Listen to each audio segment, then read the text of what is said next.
এই মানে সিলেটের দিকে প্রথমবার আসা, তো ভাষা অনেকটা তো আপনাদের সাথে আমারটা নাও মিলতে পারে, এই জন্য জিজ্ঞেস করতেছি।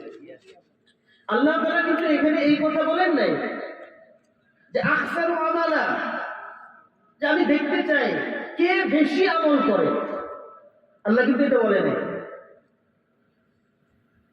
আল্লাহ তাআলা বলেন আহসানু আমালা, কে উত্তম আমল করে। তাহলে বেশি আমল আর উত্তম আমলের মধ্যে কি পার্থক্য নেই? কি বলেন? যেমন আপনারা এখানে সামিয়ানার নিচে বসে কথা শুনতেছেন, আবার কেউ তো এর বাহিরেও মাইকের আওয়াজে কথা শুনতেছেন, তো দুইটার মধ্যে কোনটা উত্তম? আপনারাই বলেন, আমি না। আপনারাই তো বলতেছেন যারা সামনাসামনি বসে কথা শুনতেছেন এটা উত্তম। তাহলে আল্লাহ কিন্তু বেশি করতেছে কি এটা দেখতে চায় না, উত্তম চায়। হাদিসের মধ্যে আসছে বান্দা যখন নামাজ পড়ে, আমরা জামাতে নামাজ পড়ি না, তো জামাতে ইমাম থাকে, মুক্তাদি থাকে, 10 জন 5 জন 20 জন 100 জন 500 জন থাকতে পারে, কিন্তু এই সবার নামাজের নেকি বদলা সমান অংশে বন্টন হয় না। সবার নামাজের বদলা সমান বন্টন হয় না, যে নামাজ পড়ছে 100% সবাইকে 100% দিয়ে দাও, এরকমটা না।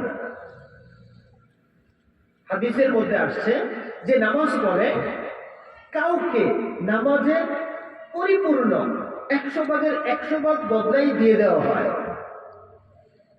একই হাদিসের মধ্যে আসছে কাউকে 100 ভাগের জায়গায় কাউকে 50% অর্থাৎ 50% দেওয়া হয়, কাউকে 30%, কাউকে 20%, কাউকে 10%, কাউকে 2%। আর হাদিসের মধ্যে এটাও আসছে কাউ এরকমও আছে নামাজের মধ্যে তাকে তো বদলা দেওয়াই হয় না,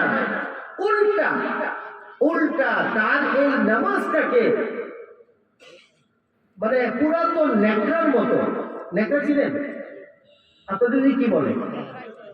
নেকড়াই বলে, মাশাআল্লাহ। তাহলে তো আমরা আপনারা একই তো, পুরাতন কাপড়ের মতো, পুরাতন নেকড়ার মতো। হাদিসের ভাষা আমি বলতেছি বাংলাতে, যে পুরাতন নেকড়াকে পেঁচায়া নামাজটাকে ওই নেকড়ার মতো পেঁচায়া ওই নামাজির চেহারার মধ্যে মারা হয়। তাহলে একই জামাতে নামাজ হলো, একই ইমামের পিছনে নামাজ হলো, কেউ 100 পাইল, কেউ 50 পাইল, কেউ 30, কেউ 20, কেউ 10, কেউ 5, কেউ 2, কেউ পাইল না, আবার কেউ এই নামাজটাকেই পুরা নেকড়ার মতো, পুরাতন নেকড়ার মতো পেঁচায় তার চেহারায় নিক্ষেপ করা। তাহলে আল্লাহ তাআলা বেশি আমল দেখতে চান না, বেশি করে দরকার নেই, কম করি, কিন্তু সেটা যেন আহসান হয়। আহসান কোনটা? যেটা একমাত্র খালেকের জন্য হবে, একমাত্র আল্লাহর জন্য হবে, সেটাই আহসান। লোক দেখানোর জন্য হজ করার দরকার নেই, লোক দেখানোর জন্য হজ করার দরকার নেই, লোক দেখানোর জন্য কুরবানির জানোয়ারটা বেশি টাকা 5 লাখ টাকা দিয়ে কিনা কোনো দরকার নেই, কোনো দরকার নেই। আপনার যদি আল্লাহর জন্যই করেন তাহলে আপনি প্রয়োজনে ছোটটাই কোরবানি দেন। যদি আল্লাহর জন্য হয়, একজনের 10 লক্ষ টাকার কোরবানি আর একজনের ইখলাসের সাথে আল্লাহকে রাজি খুশির জন্য 7,000 টাকার একটা ছাগল কোরবানি হতে পারে। 10 লাখ থেকে এই 7,000 টাকার ছাগলের মূল্যই আল্লাহর কাছে সবচেয়ে বেশি, ঠিক কিনা? এই জন্য আল্লাহ বেশি আমল চায় না, আল্লাহ তাআলা আহসান চায়, উত্তম আমল চায়। বেশি দরকার নেই, আপনি বেশি নফল পারেন না, আচ্ছা বেশি নফল দরকার নেই, অল্পই করেন, কিন্তু একেবারে লিল্লাহিয়াতের সাথে আল্লাহর জন্যই, অন্য কোনো গরজ নাই আমার। কে আমাকে ভালো বললো এই জন্য আমি দান করলাম, না না না না, কে আমাকে ভালো বললো এই জন্য আমি সামনে বসলাম, এই জন্য না, একেবারে আল্লাহর জন্যই। সারা দুনিয়ার, তামাম দুনিয়ার সমস্ত মানুষ না, সমস্ত সব মিলেও যদি আমাকে খারাপ বলে, আল্লাহ যদি আমাকে ভালো বলে, আমিই ভালো। আর সারা দুনিয়ার সবাই আমাকে বাহবা দিতেছে, নারায়ে তাকবীর বলতেছে, মারহাবা মাশাআল্লাহ বলতেছে, কিন্তু আল্লাহ তাআলা পছন্দ করতেছে না, এই ভালোর কি মূল্য আছে বলেন? জি, এই জন্য বেশি আমল জরুরি না, অল্প আমল হোক কিন্তু সেটা আল্লাহর জন্য হয়। তাহলে আমরা কি নিয়ত করতে পারি না আজকে থেকে ইনশাআল্লাহ যতটুকু আমল করব এটা একমাত্র আল্লাহর জন্যই করব? কার কার কে কি নিয়ত করলাম?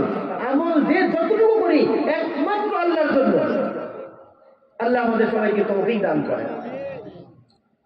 প্রতিদিন ছোট থেকে ছোট এমন কোনো না কোনো একটা আমল করব যেই আমলটার ব্যাপারে আমার কোনো পার্টনার নেই, আমার কোনো শেয়ার হোল্ডার নেই। সামান্য থেকে সামান্য হোক, আমার কথাটা একটু বোঝার চেষ্টা করেন। প্রতিদিন এমন কোন একটা আমল আমি করবো যেটা কেউ জানে না, আমি আর আমার আল্লাহ জানে, আর কেউ জানে না।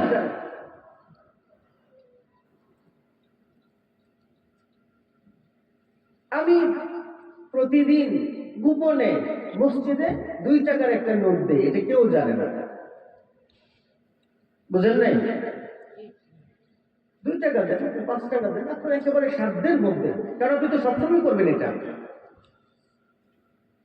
তো শুক্রবারে দেখায় 500 টাকা নোট দেওয়ার থেকে ওই গোপনে কেউ দেখে নাই আমি এমন ভাবে দিছি যে আমি যে দিছি আমি যেন দেখি নাই, এমন ভাবে গোপনে 2 টাকা হোক, 1 টাকা হোক, 5 টাকা হোক, গোপনে আমল করব যেটা আমি আমার বাবার সাথে শেয়ার করব না, আমি আমার বিবির সাথে শেয়ার করব না, আমার বাচ্চার সাথে শেয়ার করব না, আমি কারোর সাথে এটা আলোচনাই করব না।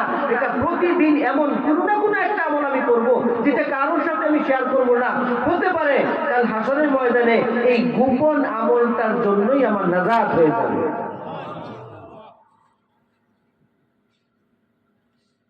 এই জন্য বুঝবো ওলামায়ে কেরামের সহবত, আল্লাহ ওয়ালাদের সহবত, এটা বড় এক দাবি বিষয়। আজকে দেখেন কোরআন এবং হাদিসের তরজমা বা তাফসীর করতে গেলেই তো কোনো না কোনো সাহাবী তো লাগে কিনা? সবাই বলে আবু হুরায়রা রাদিয়াল্লাহু আনহু থেকে রওয়ায়াত, আবু বকর রাদিয়াল্লাহু আনহু থেকে রওয়ায়াত, ওমর রাদিয়াল্লাহু আনহু থেকে রওয়ায়াত, আলী রাদিয়াল্লাহু আনহু থেকে রওয়ায়াত, এরকম তো নাকি? না এছাড়া আর কোনো সুযোগ আছে? নাই। সমস্ত হাদিস তো সাহাবীদের থেকে বর্ণিত হয়েছে, সাহাবীদের থেকে তাবেঈরা শুনছে, তাবেঈ থেকে তাবেঈরা শুনছে, এইভাবে আস্তে আস্তে আমাদের পর্যন্ত আসে। কিন্তু হাদিসগুলা নবীর থেকে কারা বর্ণনা করছে? আল্লাহ নবীর পরে কে বর্ণনা করছে বলেন? সাহাবী, সাহাবারা বর্ণনা করছেন হাদিস। এখন আপনারা কি জানেন উনাদের নাম সাহাবা কেন হইল? আমার কথা বলে বুঝেন না? উনাদের কি সাহাবী বলে না? কি আলী রাদিয়াল্লাহু আনহু কি? একটু আওয়াজ দেন, আলী রাদিয়াল্লাহু আনহু কি? ওমর রাদিয়াল্লাহু আনহু? সমস্ত সবাই কি সাহাবী, সবাই সাহাবা। উনাদেরকে সাহাবী কেন বলা হয়? বেশি যুদ্ধ করছে এই জন্য? বেশি এলেম শিখছে এই জন্য? বেশি দান করছে এই জন্য? বেশি কুরবানি আর মুজাহাদা করছে এই জন্য? না, সাহাবী হওয়ার জন্য দান শর্ত না, সাহাবী হওয়ার জন্য এলেম শর্ত না, সাহাবী হওয়ার জন্য অন্য লাইনে কুরবানি শর্ত না, সাহাবী হওয়ার জন্য শর্ত সহবত। শর্ত কি? হ্যাঁ, প্রত্যেক সাহাবী হইছেন, সাহাবারা সাহাবী হইছেন, সহবত উঠাইছেন নবীর, সহবতে সাহাবী হইছে। এরপরে তাদের দিনের টাকা যা আসছে সাথে সাথে লাভবাহী। কি ভাই, আগে শিখতে হবে না আগে করতে হবে? জি, আগে শিখতে হবে। সাহাবা এসেছেন, সহবত নিছেন, সহবত উঠাইছেন, সহবতে শিখছেন, ঈমান শিখছেন, কোরআন শিখছেন। এরপরে ঈমান আর কোরআনের টাকা দেওয়া অনুযায়ী যখন যেই টাকা যা আসছে, যখন যেই হুকুম আল্লাহর পক্ষ থেকে নবী পাইছেন, নবী সাহাবীদেরকে বাতলাইছেন, ওটা শুনতে দেরি হয়েছে, সাহাবীদের পুরা করতে দেরি হয়নি। সাহাবীরা বলতেন আমরা আগে ঈমান শিখছি তারপর কোরআন শিখছি। আমরা আগে কি শিখছি? ঈমান শিখছি তারপর কোরআন শিখছি। তাহলে এই জামানায় দেখেন আমরা এখানে যারা আছি, অনেকের সন্তান মাদ্রাসায় পড়ে, অনেকের নাতি, অনেকের পুতি মাদ্রাসায় পড়ে। তো আমরা কিন্তু কোরআন শিখার জন্য দিয়ে দিছি, তার বয়স মাত্র 4 বছর, কোরআন শিক্ষার জন্য দিয়ে দিচ্ছে। হ্যাঁ, এটা উত্তম, নূরুন আলা নূর, इसमें कोई शक नहीं है, এটার মধ্যে কোনো সন্দেহ নাই। लेकिन साहबाइज में क्या क्या আমল किया? সাহাবাইজ তো এই কথা বলতেন, আমরা আগে ঈমান শিখছি তারপর কোরআন শিখছি। আমরা আগে ঈমান শিখছি তারপর কোরআন শিখছি। কারণ এই ঈমান যে আল্লাহ তাআলা, মানে এই কোরআন যে আল্লাহ তাআলার কালাম, এই কোরআন যে আল্লাহ তাআলা লৌহে মাহফুজ থেকে নাজিল করছেন, এটার মধ্যে যে কোনো সন্দেহ নাই, সন্দেহের রেশ মাত্রও নাই। এটা এমন একটা কিতাব, যেই কিতাব লৌহে মাহফুজ থেকে জিবরাইলের মাধ্যমে আল্লাহ তাআলা নবীর সিনার মধ্যে নিয়ে আসছেন, এমন একেবারে নিরাপদ, সন্দেহ মুক্ত এমন এক আসমানি কিতাব। এটা আমাদের সবার জন্য নাজাতের এক দিক নির্দেশনা, একটা ডিকশনারির মতো। এইটার উপর যতক্ষণ পর্যন্ত ঈমান আমার না আসবে, ততক্ষণ তো এই কোরআনের আয়াতের উপর আমি আমল করতে পারবো না। যখন আমি বুঝবো এটা আসমানি কিতাব, এটা আল্লাহ তাআলা কালামুল্লাহ, তখন বলেন এটার গুরুত্ব আর আজমত কত হবে। আমি ওযু ছাড়া ধরবো না, ধরলে চুপা খাবো, আজমত পাবে কেন? এটা আসমানি কিতাব। আর যদি আপনি নাই জানেন যে এটা আসমানি কিতাব, এটার গুরুত্ব যদি আপনার আমার মধ্যে না থাকে, তাহলে আমি কিন্তু গুরুত্ব দিব না। কি কথা বুঝতেছেন আমার? এই জন্য ভাইয়ার দোস্ত বুজুর্গ, আল্লাহ তাআলা আমাদেরকে এই দুনিয়াতে পাঠাইছেন রং তামাশা করার জন্য না, শুধু ফুর্তি করার জন্য না। আল্লাহ তাআলা কোরআনের মধ্যে এক জায়গায় বলছেন, আফাহাসিবতুম আন্নামা খালাকনাকুম আবাসা। আল্লাহ তাআলা বলেছেন, তোমরা কি মনে করছো আমি তোমাদেরকে এমনি এমনি সৃষ্টি করছি? অহেতুক, এমনি এমনি? আচ্ছা আপনারা বলেন, আজকে যে আপনারা এখানে আসছেন, এটা কি এমনি এমনি না কোনো কারণ আছে? আওয়াজ দেন, কারণ আছে? কারণ আছে। তাহলে এখানে আপনারা 2, 4, 5 ঘন্টার জন্য আসলেন, এটার যদি নির্দিষ্ট কারণ থাকে, তাহলে আল্লাহ তাআলা আমাকে আপনাকে সেই আলমে আরওয়া থেকে, সেই রূহ জগৎ থেকে এই জগতে, দুনিয়ার জগতে যে আমাদের পাঠাইলো, এটা কি এমনি এমনি পাঠাই দিয়েছে মনে হয়? তো মানুষ মনে করতে পারে এমনি এমনি, এটা মনে করতে পারে, কারণ দোকানের ব্যস্ততা, চাকরির ব্যস্ততা, খেতি খামারের ব্যস্ততা, বিবি বাচ্চার ব্যস্ততা, একেবারে বাসের ঘেরের ব্যস্ততা, ইত্যাদি ইত্যাদি কারণে সে ভুলে যেতে পারে তাকে কেন পাঠানো হইল। এই জন্য আল্লাহ তাআলা কোরআনের মধ্যে যাতে ভুলে না যায় আয়াত দিয়ে দিয়েছে, আফাহাসিবতুম আন্নামা খালাকনাকুম আবাসা। তোমরা কি মনে করছো তোমাদেরকে আমি এমনি এমনি সৃষ্টি করছি, যে কোনো কারণ নাই, আমার কোনো উদ্দেশ্য নেই? এরকম জানো, এরকম জানো। আর কারণ কি? আমাদের মৌত এবং হায়াত সৃষ্টি করার কারণ কি আমি বলছিলাম? আল্লাযী খালাকাল মাউতা ওয়াল হায়াতা লিয়াবলুয়াকুম আইয়ুকুম আহসানু আমালা। আল্লাহ তাআলা মৌত এবং হায়াতকে সৃষ্টি করছেন এটাই বোঝানোর জন্য যে তোমরা কে কিরকম উত্তম আমল করো। আমলের জন্য আমাদেরকে এই দুনিয়াতে পাঠানো হয়েছে, অন্য কোনো কিছুর জন্য না। এখন বলবেন, হুজুর তাহলে আমি ব্যবসা করবো না? ব্যবসা भी আমল নেই, ব্যবসাও আমল, চাকরিও আমল, খেতি খামার সেটাও আমল, বিবি বাচ্চার ভরণ পোষণ, তাদের দেখভাল করা এটাও আমল, গরু ছাগলকে খাবার দেওয়া, খড়কুটা দেওয়া সেটাও আমল। কখন হবে? আমল হওয়ার জন্য শর্ত আল্লাহর হুকুম আর শর্ত নবীর তরিকা। মুসলমানের প্রত্যেকটা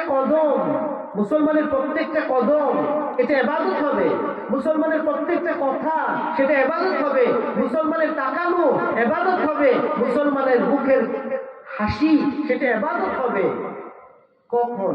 যখন আল্লাহর হুকুম আর নবীর তরিকা দুইটা সমন্বয় হবে, তখন সেটা ইবাদত, এছাড়া ইবাদত না। ভাই দেখেন, কুরবানির ঈদে গরু জবাই হয় কিনা? গরু জবাই হয়, কিন্তু আল্লাহ মাফ করেন, আমি এমনি বলতেছি, কোন মুসলমানরা কি শুকর জব করে? কুরবানি তো করে না। কেন করে না? কারণটা কি? করে না, এটা আল্লাহর হুকুম নাই। এটা কি নাই? জি, এটা হুকুম নাই।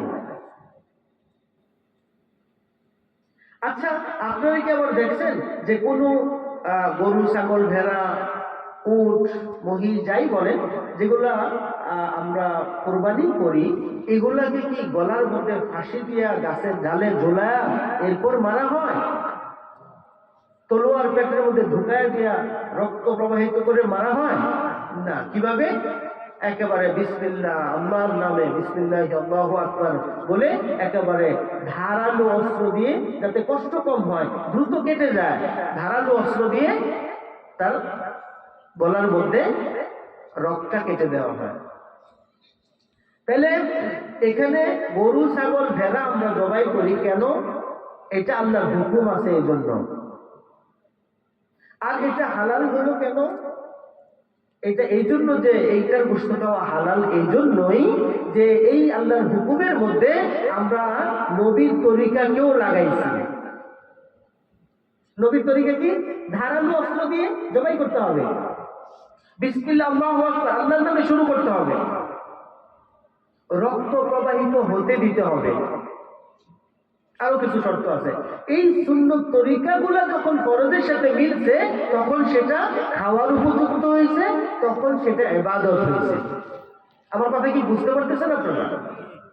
এখন এই জায়গাতে আমরা তরিকা ঠিক রাখলাম না, কিন্তু একটা কুকুরকে জবাই করলাম। তরিকা কিন্তু ঠিক, ধারালো অস্ত্র, বিসমিল্লাহ আল্লাহ নামে উত্তর দক্ষিণ করে একেবারে সেই করে তরিকা সব ঠিক, কিন্তু নিচে শুধু কি গরুর জায়গায় কুকুর। এটা ঠিক হবে? হবে না কেন? সুন্নত যতই থাক, ফরজ তো নাই, এই জন্য এটা চলবে না। আবার আমরা গরু জবাই করতেছি, এটাকে যদি ফাঁসি দিয়ে মারা হয়, এটা যদি তলোয়ার দিয়ে পেটের মধ্যে পাক দিয়ে মারা হয়, এটাকে যদি অন্য কোনো যন্ত্রণা দিয়ে তাকে মারা হয়, সেটাও কিন্তু চলবে না। কেন? হুকুম থাকলে কি হবে, তরিকা যে নাই। ভাই, আমার কথা কি বোঝা যায়? তাহলে আপনারা ভালো করে বোঝেন, হালাল হওয়ার জন্য এক নম্বর শর্ত আল্লাহর হুকুমও যেরকম চাই, সাথে সাথে নবীর সুন্নত তরিকাও থাকা চাই। হুকুম নাই, সুন্নত আছে, ইবাদত হবে না। হুকুম আছে, সুন্নত নাই, ইবাদত হবে না। দুইটার মধ্যেই আল্লাহর হুকুম আর নবীর তরিকা লাগে। এই জন্য ভাই বুজুর্গ, আমাদেরকে আল্লাহ তাআলা এই দুনিয়াতে পাঠাইছেন মুসলমানের। আমি বলছিলাম প্রত্যেকটা কদমই সেটাই আল্লাহর জন্য হবে, প্রত্যেকটা কদম তার জান্নাতের দিকে যাবে, প্রত্যেকটা কথা তার ইবাদত হবে। মুসলমানের হাসিটা ইবাদত হবে, মুসলমানের কান্নাটা ইবাদত হবে, মুসলমানের তাকালুটা ইবাদত হবে, মুসলমানের ফিকিরটা ইবাদত হবে। কখন? যখন সে আল্লাহর হুকুমগুলোকে নবীর তরিকায় পুরা করবে তখন।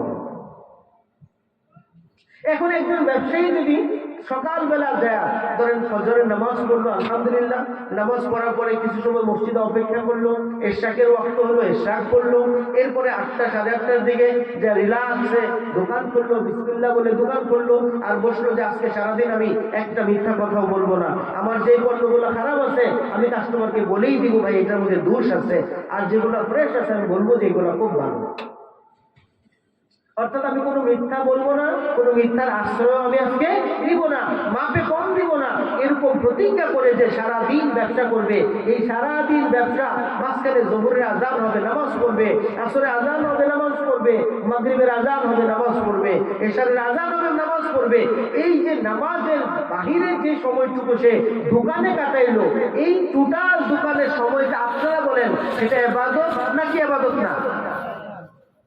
এখন কয়জন ব্যবসায়ী আছে সত্য কথা বলে? আপনাদের লাগে কেমন আমি জানি না, আমাদের লাগে তো ভরপুর, মানে মিথ্যা কথা বলে এবং মিথ্যার আশ্রয় নেয়। তাহলে সে যদি জানতো যে এই ব্যবসাটা তার জন্য ইবাদত হবে, কি করলে? সত্য কথা বললে, তাহলে সে ওইটাই করতো। ভাই, এই জন্য এই ইবাদত হওয়ার জন্য আপনি আমি যাই কিছু করি না কেন, স্কুলে পড়া ইবাদত হবে, ইংলিশ শিখাও ইবাদত হবে, কোনো সমস্যা নাই। যদি আপনি ইংরেজি শিখেন এই জন্য যে নিয়ত করেন আমি ইংরেজি, এই ল্যাঙ্গুয়েজ দিয়ে, ইংরেজি ভাষা দিয়ে সারা দুনিয়ার মধ্যে যত ইংলিশ কান্ট্রি আছে, ইংলিশ ভাষা চলে, তাদের ল্যাঙ্গুয়েজ, তাদের মাদার টাং হলো ইংলিশ, ওই সমস্ত মানুষদেরকে আমি দ্বীনের দাওয়াত দিব, তো এই ইংরেজি শেখাটাও ইবাদত হবে। হবে কিনা? জি। এই জন্য আমাদের সর্বপ্রথম যেটা করতে হবে যে আমি যেই কাজটাই করতে চাই দেখতে হবে এটা আল্লাহর হুকুম আছে কিনা, আর যদি হুকুম থাকে তাহলে নবীর তরিকাটা কি। আমরা মাহফিলের পরে কি আপনারা আপনাদের বাড়িতে যাবেন না? কি যাবেন কিনা? তো বাড়িতে যাবেন। এখন এই বাড়িতে যাওয়া এটা ইবাদত কখন হবে? যদি বাড়িতে যাওয়াটা আপনি সুন্নত তরিকায় যান। মনে করেন বাড়িতে যাওয়ার সময় কি করা, কিছু কাজ তো সুন্নত তরিকা আছে না, সালাম দেওয়া। সালাম দেওয়া, সালামের জবাব না আসলে কিন্তু রুমে ঢোকা যাবে না। সালামের জবাবটাই হলো আসার একটা মানে পারমিশন। এই জন্য সালাম দেওয়া এটা সুন্নত। ঘরে যে আছে, আপনার ছোট বাচ্চা আছে, যে সালামও দেন মুসাফাও করেন, বিবির সাথে সালামও দেন মুসাফাও করেন, এগুলো তরিকা। ঘরে ঢুকার সময় বিসমিল্লাহ বলে ঢুকেন, এটা সুন্নত, এটা এটা হেফাজত। আবার যখন আমি আপনি টয়লেটে ঢুকবো তখন হলো টয়লেটে তো যাইতেই হবে, এটা প্রাকৃতিক একটা ডাক আসছে, যাইতেই হবে। এখন যাওয়ার তরিকাটা কি? যেহেতু এটা একটু খারাপ জায়গা, তাহলে সুন্নত হলো বাম পা দেওয়া, আবার ঢোকার আগে দোয়া করা, পায়ে স্যান্ডেল রাখা, টয়লেটে ঢোকার পরে কোনো কথা না বলা, চুপ থাকা। এরপর আবার ধরুন সেটা বের হওয়ার সময় আগে ডান পা দিয়ে বের হওয়া। এই যে সুন্নত তরিকাটাকে যদি কেউ ফলো করে তাহলে এই টয়লেটের মধ্যে যদি তার 5 মিনিট 7 মিনিট 10 মিনিট 15 মিনিটও যায়, এই সময়টুকু তার ইবাদত হয়।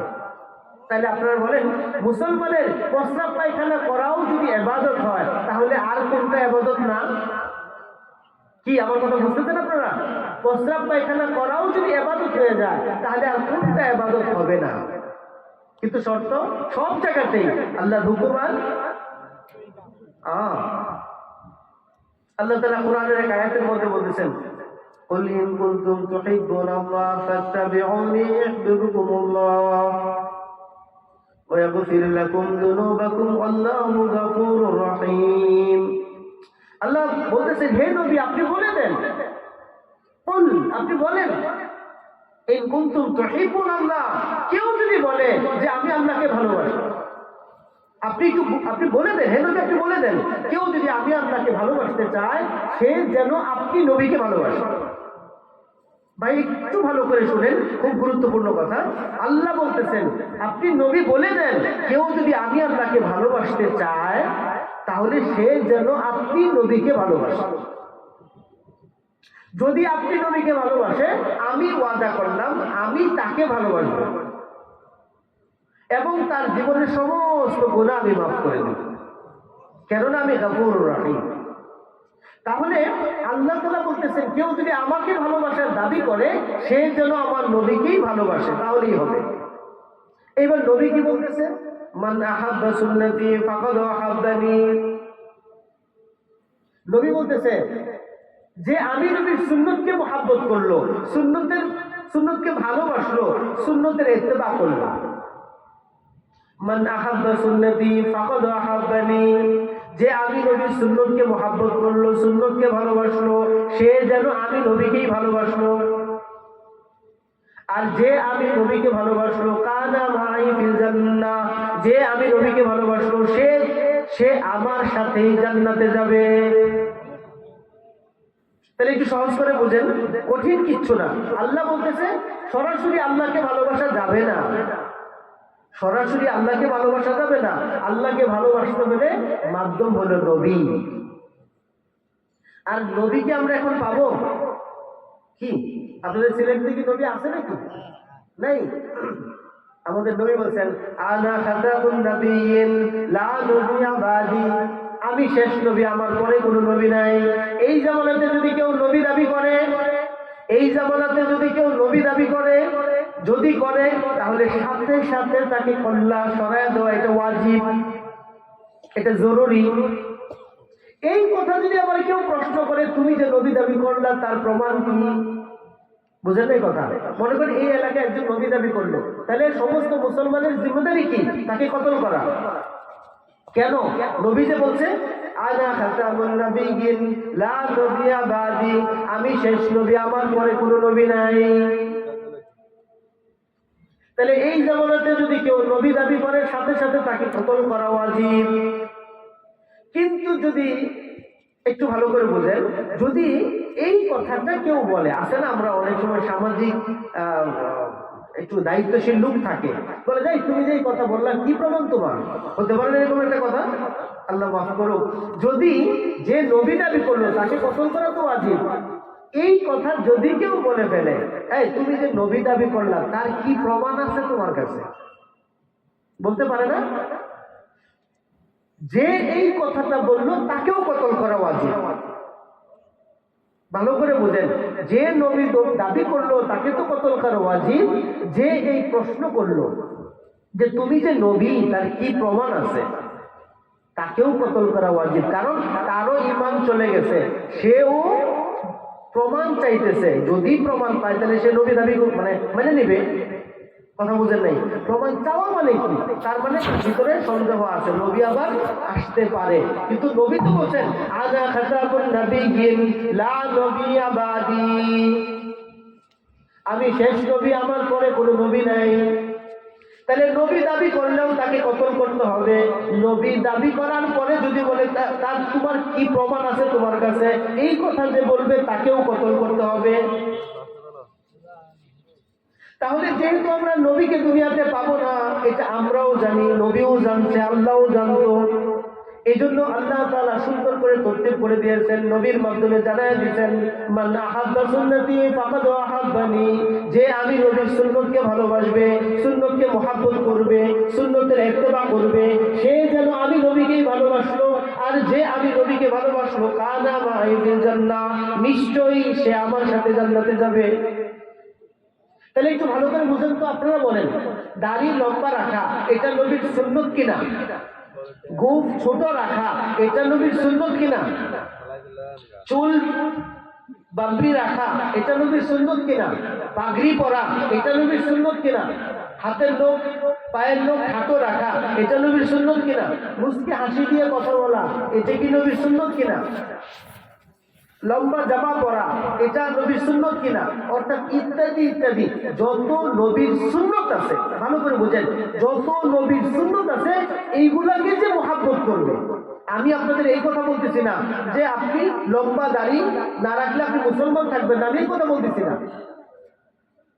লম্বা দাড়ি রাখা এটা সুন্নত, আপনি এটাকে যদি মানেন, আপনি এটাকে পছন্দ করেন, আপনি এটাকে মহব্বত করেন, তাহলে এটা এই দাড়িকে মহব্বত করা হবে না, এটা নবীকেই মহব্বত করা হবে। আর যদি এটা নবীকে মহব্বত করা হয়ে যায়, তাহলে আল্লাহ তাআলা যে বলছেন হে নবী আপনি বলে দেন কেউ যদি আমি আল্লাহকে ভালোবাসতে চায় সে যেন আপনি নবীকে ভালোবাসে। তাহলে এইখানে আমরা দেখতেছি সুন্নতকে ভালোবাসলে নবীকে ভালোবাসা হয়, আর আল্লাহ তাআলা বলতেছেন নবীকে ভালোবাসলে আমাকে ভালোবাসা হয়। তাহলে দেখেন প্রত্যেকটা সুন্নতের সাথে আল্লাহর সম্পর্ক আছে না নাই? আল্লাহর ভালোবাসার সম্পর্ক আছে না নাই? এই জন্য ছোট থেকে ছোট সুন্নত আমল করতে হবে, এটাকে ছেড়ে দেওয়া যাবে না। শুধু মিষ্টি খাওয়ার সুন্নত, বিয়ের পরে ওলিমার সুন্নত এটাই সুন্নত না, আরো সুন্নত আছে। রক্ত দেওয়াও তো সুন্নত, দাঁত ভাঙাও তো সুন্নত, হাত ভেঙে যাওয়া এটাও তো সুন্নত নাকি? এই জন্য সমস্ত ছোটখাটো বড় যত সুন্নত আছে সুন্নতের উপর আমল করা চাই, সুন্নত মোতাবেক একটা জিন্দিগি বানানো চাই, তাহলে পুরা মুসলমানের জিন্দিগিটাই হবে বন্দী। এই জন্য আমাদের সবার নিয়ত আছে তো ইনশাআল্লাহ? কি নিয়ত করলেন? আমরা আজকের দিকে ইনশাআল্লাহ সুন্নতের উপর চলবো ইনশাআল্লাহ।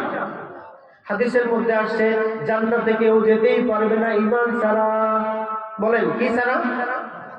জান্নাতে যাইতেই পারবে না ঈমান ছাড়া। কি ছাড়া? ঈমান ছাড়া।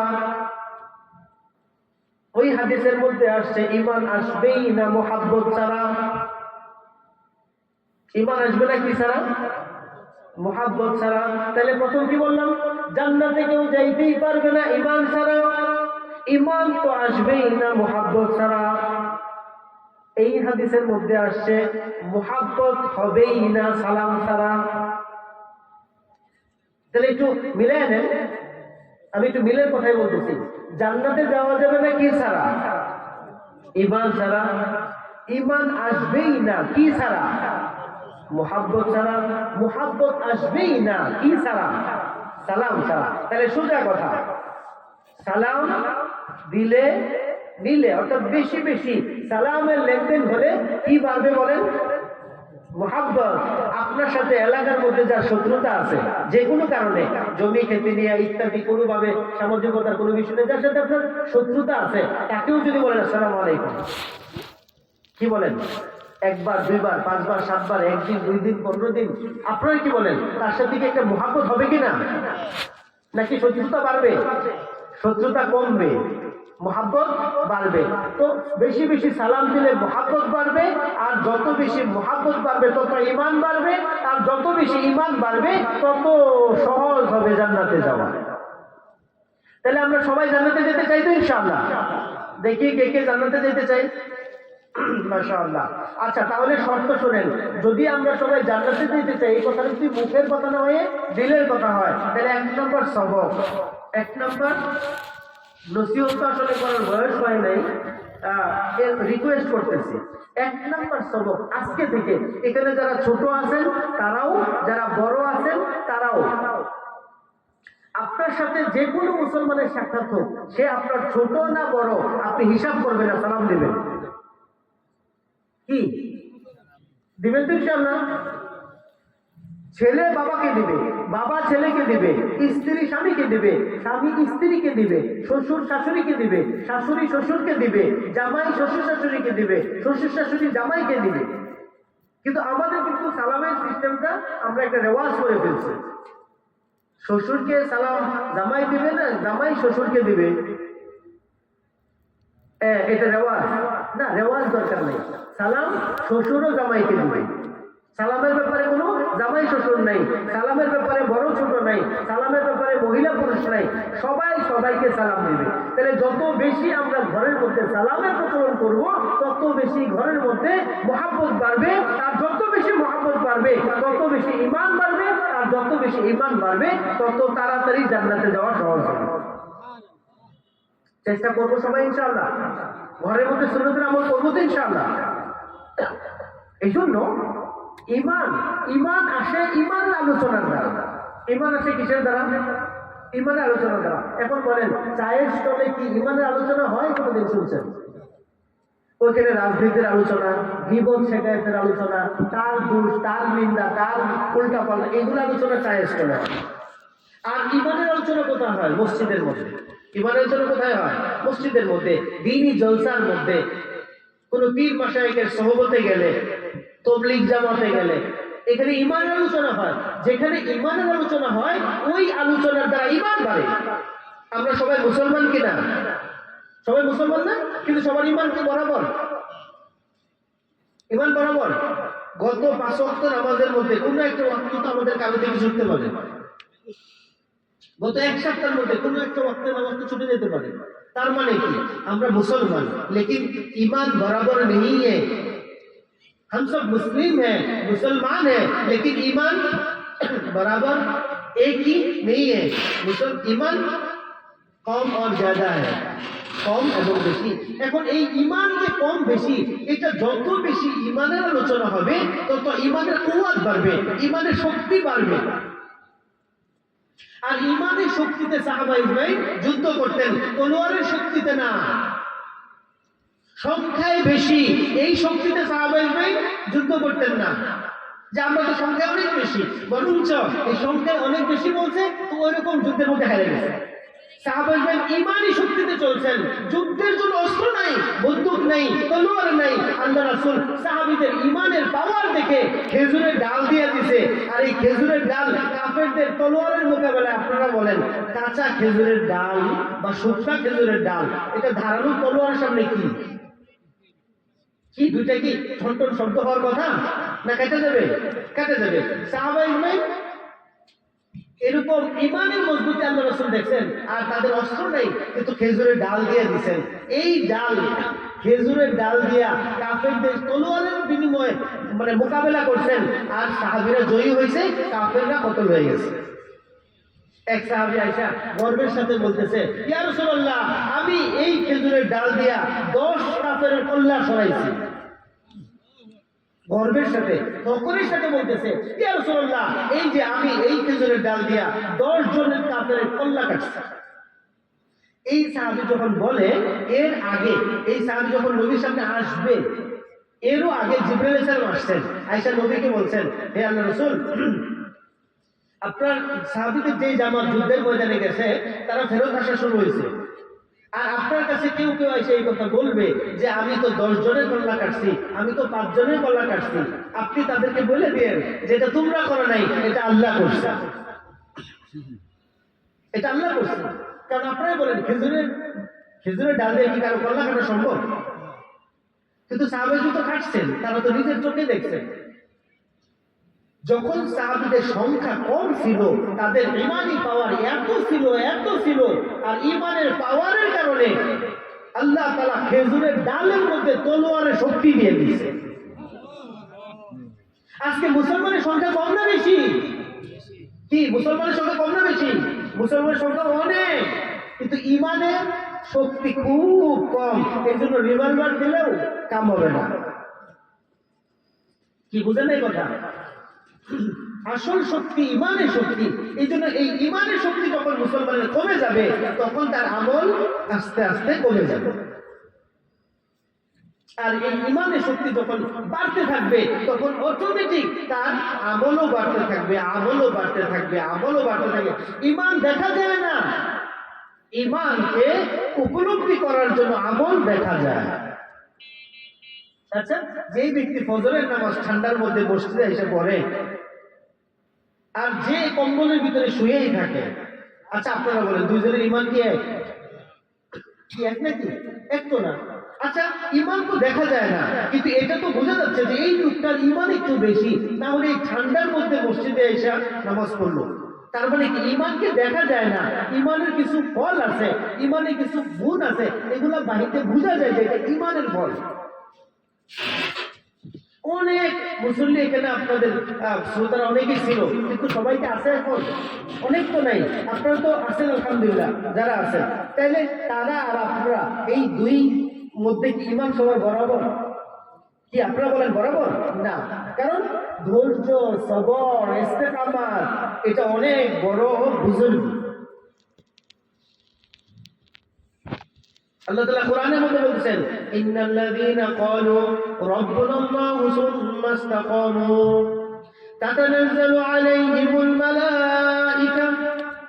আল্লাহ তাআলা এই আয়াতের মধ্যে বলতেছেন, ইন্নাল্লাযীনা ক্বালু, নিশ্চয়ই যারা বলে আল্লাহ আমার রব, ইন্নাল্লাযীনা ক্বালু রাব্বুনাল্লাহ, আল্লাহ আমার রব, সুম্মা ইসতাকামু, এটার উপর মজবুত থাকে, এটার উপর ইস্তেকামত থাকে, এটার উপর দৃঢ় থাকে, তাদের যখন মৌতের সময় হবে, তাতানাজ্জালু আলাইহিমুল মালাঈকা, ওই ব্যক্তি যখন মৃত্যুর শয্যায় চলে যাবে, আল্লাহ তাআলা আসমান থেকে এই ব্যক্তির জন্য ফেরেশতাদের জামাত পাঠাবে। মৃত্যু খুব কঠিন জিনিস, মৃত্যু খুব কঠিন, ভয়ানক এক যন্ত্রণাদায়ক একটা বিষয় মৃত্যু। ওই মুহূর্তে ওই যে মৃত হবে আর কি, তো সে এত টেনশনে, এত পেরেশানিতে, এত লুটে পড়বে, তার গলা শুকায় যাবে। সে জাহান্নামের ভয় পেতেছে, হ্যাঁ, নিজে আমল কম, দুশ্চিন্তায় আছে। ওই সময় ওই ফেরেশতারা বলবে, লা তাখাফু, তোমার কোনো ভয় নাই, তোমার কোনো ভয় নাই, তোমার কোনো ভয় নাই, তোমার কোনো চিন্তা নাই। তোমাকে জান্নাতে নেওয়ার আগ পর্যন্ত আমরা তোমার সাথেই থাকবো। কি যে ঈমানের উপর ইস্তেকামাত, আমলের উপর ইস্তেকামাত, তার জন্য এই ফেরেশতাদের এলান হবে। এই জন্য ভাই, আমরা এই মজলিসের মধ্যে যারা আছি, আল্লাহ আমাদের প্রত্যেকে কবুল করেন, আমাদের প্রত্যেকের ঈমানকে আল্লাহ তাআলা, আমরা তো সাহাবী হতে পারবো না, কিন্তু সাহাবীদের মতো যাতে আল্লাহ আমাদের ঈমানকে বাড়ায় দেন, নিয়ত আছে ইনশাআল্লাহ। সেই জন্য সাহাবীদের মতো ঈমান আনার জন্য সাহাবীদের মতো জান মালের কোরবানি লাগাইতে হবে। যখন আমি সাহাবীদের মতো কষ্ট মুজাহাদা করব, দিনের যখন যে টাকা যা আসবে ওই টাকার উপর আমি লাভবাই করবো। আমার এলাকায় একটা ইসলামী জলসা, ওখানে আমি লাভবাই। একটা মসজিদ বানাইতেছে, ওখানে সাহায্যের দরকার, আমি লাভবাই। একটা মাদ্রাসা হইতেছে, চলতে পারতেছে না, সাহায্যের দরকার, আমি লাভবাই। যখন যে টাকা যা দিনের আসবে ওই টাকাটার সাথে আমি লাভবাই করবো। এটা ইমানদারের সবচেয়ে বড় ইমানের আলামত। আর যদি মসজিদের যখন টাকা চাওয়া হয়, মাদ্রাসায় যখন টাকা চাওয়া হয়, তখন আমি চিন্তা করি যে এইখান থেকে 500 টাকা মাইনাস হলে তো 10,000 থেকে 500 চলে গেলে তো 9,500 হইল। বুঝলেন নাই? 1000 থেকে 100 কমে গেলে তো 900 হইল। সে কমে যাওয়াটাকে ভয় পাবে। এটা হলো মুনাফিকের আলামত। এটা কমে যাওয়াকে যে ভয় পায়, এটা মুনাফিকের আলামত। আর যে দেওয়াকে পছন্দ করে, লাভবাই বলে সব সময়, সে ঈমানের আলামত। এই জন্য আমাদের প্রত্যেককে দ্বীনের জন্য মেহনত, কষ্ট, কোরবানি, মুজাহাদা করতে হবে। আর ঘরের মধ্যে দ্বীনদারি কায়েম করতে হবে। ঘরের মধ্যে দ্বীনের মেহনত করতে হবে। ঘরের মধ্যে টিভি আছে, ঘরের মধ্যে আরো অন্যান্য যন্ত্র আছে, রেডিও আছে, মোবাইল আছে, কিন্তু ঘরের মধ্যে তালিম নেই। আমাদের মা বোনরা কই থেকে দ্বীন শিখবে বলেন? যে মেয়েটার বিয়ে হয়ে যায় তার সম্পূর্ণ দায়িত্ব তার স্বামীর। সে যদি সূরা ফাতিহা না জানে, ওযু গোসল কিচ্ছু না জানে, স্বামীর উপর জিম্মাদারি তাকে শেখানো। এখন স্বামীও যদি না জানে তখন কি হবে? এই মহিলা কোনো ইমাম সাহেবের কাছে যায় শিখবে, কোনো হুজুরের কাছে যায় শিখবে, এটারও তরতিব নাই। তাকে শিখতে হবে তার স্বামীর কাছে। এখন স্বামী যে পারে না, এখন শিখবে কই? স্বামীর জন্য সহজ রাস্তা হলো মসজিদের মুয়াজ্জিন, মসজিদের ইমাম, মাদ্রাসার হুজুর, তাবলীগে যাওয়া। ওইখানে যায় সে ওযু শিখবে, এই ওযুটা বিবিকে শিখাবে। উলামায়ে কেরামের সুহবতে যায় সূরা ফাতিহা শিখবে, কালেমা শুদ্ধ শিখবে। ওই যতটুকু শুদ্ধ হলো ততটুকু তার বিবিকে শুদ্ধ করবে। ভাই আমার কথা বুঝতেছেন আপনারা? যদি দেখেন এখানে আপনারা অনেকে বয়স্ক আছেন, 50-60 বা তারও বেশি, আল্লাহ মাফ করুক। এমনও তো হতে পারে আপনাদের কারো ঘরের আপনার বিবি এই 50 বছর আপনার সংসারের জিন্দেগি, এখনো পর্যন্ত তাকে একদিন জিজ্ঞাসা করা হইল না, বলো তো সূরা ফাতিহা।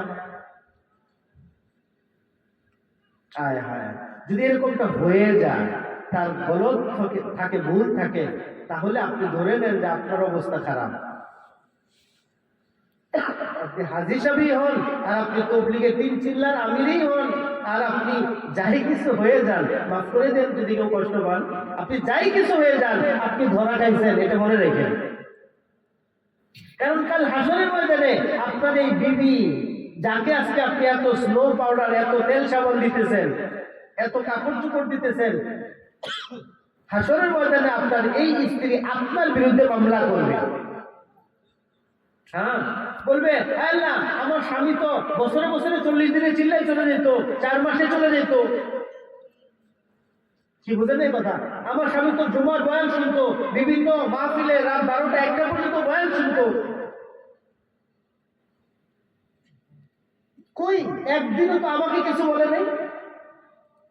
আমি তো তার রান্না বান্না নিয়ে ব্যস্ত ছিলাম, আমি তো তার বাচ্চা কাচ্চা লালন পালন নিয়ে ব্যস্ত ছিলাম, আমি তার ঘর দোয়ার সাফাইয়ের ব্যাপারে ব্যস্ত ছিলাম।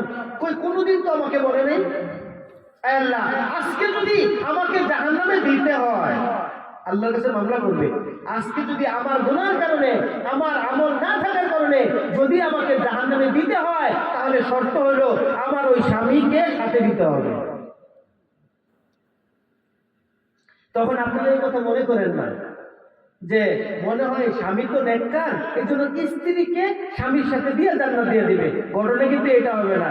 ঘটনা হবে যে মামলা করছে তার সাথে ওই আমলওয়ালা পুরুষ স্বামীকে দিয়ে জাহান্নামে ছেড়ে দেওয়া হবে। তাইলে এবার বলেন, শুধু নিজেরা আমল করলে বেঁচে গেলাম, না আমল যেটুকু করছি অন্যকে শিখাইলে পরে বেঁচাতে পারতাম? জি জি জি জি। এই জন্য সাহাবাগণ বলতেন, বাল্লিগু আন্নি ওয়ালাউ আয়া। আল্লাহ রাসূল এই কথা বলছেন, বাল্লিগু, পৌঁছে দাও, আন্নি, আমার পক্ষ থেকে, ওয়ালাউ আয়া, যদি একটা আয়াতও তুমি জানো। ভাই আমরা তো অনেক সময় কথা মনে করি যে আমি যদি মুফাসসির হই, আমি যদি কোরআনের হাফেজ হই, পরে না আমি কাউকে শিখাবো না, এরকম না। আল্লাহ তাআলা রাসূল বলতেছেন, বাল্লিগু, পৌঁছে দাও, আন্নি, আমার পক্ষ থেকে, ওয়ালাউ আয়া, যদি একটা আয়াতও জানো, একটা আয়াতও যদি হয় সেটা পৌঁছে দাও। কেউ যদি সহি করে লা ইলাহা ইল্লাল্লাহ মুহাম্মাদুর রাসূলুল্লাহ, এই কালেমাটুকু যদি কেউ সহি করে জানে, তার উপর জিম্মাদারি, তার উপর দায়িত্ব, তার কর্তব্য, যারা জানে না তাকেও এইভাবে সহিভাবে শিখিয়ে দেওয়া। এখন আমার বিবি যদি না জানে, বিবিকে শিখিয়ে দেওয়া আমার জিম্মাদারি। আমার মা যদি না জানে, মাকে শিখিয়ে দেওয়া আমার জিম্মাদারি। যদি সন্তান না জানে, তাকে শিখিয়ে দেওয়া আমার জিম্মাদারি। যে জানে, যে জানে না, যে জানে, যে জানে না, জাননেওয়ালার উপর জিম্মাদারি, যে জানে না তাকে শিখিয়ে দেওয়া। ভাই একটা ভুল আপনাদের ভাঙলো কিনা যে আমি অনেক জানলে পরে শিখাবো, এরকম নাকি? বলেও আয়া, যদি একটা আয়াত হয়, তাহলে এই মজবাই কি জানেন না? একটা এত কেউ জানেন না? জানেন তো, তার মানে সবাই শিখানোর ব্যাপারে সবার জিম্মাদারি সমান। হ্যাঁ, এখন যারা হাফেজে কোরআন, যারা আলেমে দ্বীন, মুফতি মুফাসসির, মাশায়েখ, পীর মাশায়েখ, ওনারা অনেক বড়, ওনাদের পৌঁছানোর দায়িত্বও বেশি। আর আমি আপনি আওয়ামুন নাস, সাধারণ মানুষ, আমি যতটুকু জানি ততটুকু আমি পৌঁছাবো, এর বাইরে আমার জিম্মাদারি নাই। তাহলে এই জন্য আমরা এই কথা নিয়ত করতে পারি কিনা যে আমি ওযুর ফরজ যদি পারি, এই ওযুর ফরজ আরেকজনকে শিখাই দেব। আমি গোসলের ফরজ পারি, এইটুকু আমি আরেকজনকে শিখাই দেব। আমি কালেমে তাইয়্যিবা পারি, এটা একজনকে শিখাই দেব। নিয়ত করা যায় ইনশাআল্লাহ? এটা আমাদের জিম্মাদারি। নিজেও আমল করব, অন্যকেও আমলের উপর ওঠানোর জন্য চেষ্টা করব। চেষ্টা করবো তো ইনশাআল্লাহ? জি। যখন আল্লাহ তাআলার জন্য হবে, বুখারী শরীফের প্রথম হাদিস, হাদিসের টুকরা অংশ হলো ইন্নামাল আমালু বিন্নিয়াত। হাদিস অনেক লম্বা, সামান্য অংশ হলো যে ইন্নামাল আমালু বিন্নিয়াত, বলে যে নিয়ত, মুমিনের নিয়ত যেরকম হবে তার আমলের বদলাও ওইরকম হবে। যেমন ধরেন এই মজমা আপনারা আছেন, আপনারা যদি এই কথা মনে করেন, কথা শুনতেছি, এটা আল্লাহ সওয়াব দিবে কিনা, সওয়াব দেয় কিনা, তাহলে আল্লাহ তাআলাও চিন্তা করবে আমি দিব কিনা, দেই কিনা। কারণ মুমিনের ধারণাটা কি, তার নিয়তটা কি। আর যেই মুমিন এই চিন্তা করবে আমি আমল করছি ইনশাআল্লাহ, অবশ্যই আল্লাহ কবুল করবেন, আল্লাহ বলে হ্যাঁ অবশ্যই আমি কবুল করলাম। এই জন্য মুমিনের নিয়ত এটা আমল থেকেও বেহতর। কারণ আপনি যে নিয়ত করছেন এটা কেউ জানে না। আমল করলে তো কেউ দেখবে, জানবে। রিয়া, অহংকার, কিবির আসতে পারে, কিন্তু নিয়তের বেলায় কিন্তু অহংকার, রিয়া, কিবির আসার কোনো সুযোগ নেই, কোনো সুযোগ নেই। এই জন্য আমাদের উপর জিম্মাদারি যে আমি যতটুকু আমল করি এটা একমাত্র আল্লাহর জন্যই করব। যতটুকু দান সদকা করি, যতটুকু ইবাদত করি, যতটুকু দ্বীনি কথা শুনি, যা কিছু করি সব একমাত্র আল্লাহ তাআলার জন্যই করব। আর আমি যতটুকু জানলাম ততটুকু অন্যকে জানানোর জন্য ইনশাআল্লাহ চেষ্টা করব। কি কার কার নিয়ত আছে দেখি? ইনশাআল্লাহ।